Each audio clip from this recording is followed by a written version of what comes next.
ఈ యొక్క సెషన్‌లో వర్కింగ్ డేస్ అనేది చూద్దాం. ఓకేనా?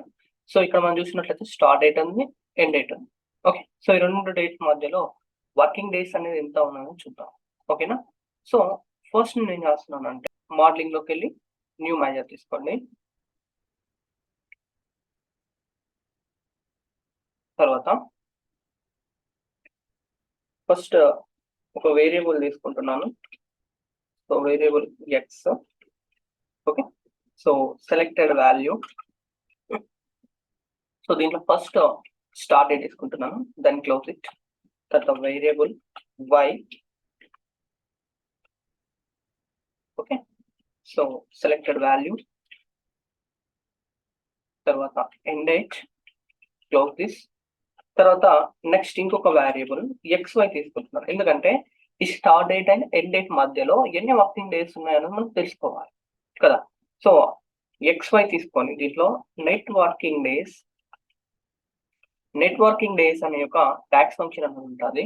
సో చూసినట్లయితే returns the number of 4 days between 2 days inclusive using the parameters indicated with the how many days or weekend days and weekdays and any days that are specified as holidays are not considered as work days అన్నమాట.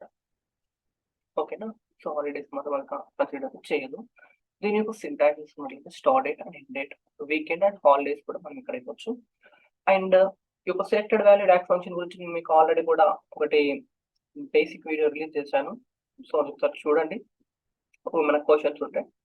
తర్వాత ఇక్కడ ఏం చేయాలంటే X and కమ్మ రెండింటి మధ్యలో మనకు ఎంత ఉన్నదంటే వర్కింగ్ డేస్ మనకు కావాలి కాబట్టి తర్వాత దీన్ని రిటర్న్ లో XY ని పాస్ చేసేయండి. ఓకేనా? సో రిటర్న్ లో XY ని పాస్ చేసేయండి. తర్వాత ఒక టేబుల్ తీసుకుంటున్నాను. ఓకే. సో టేబుల్లో first start data, end data.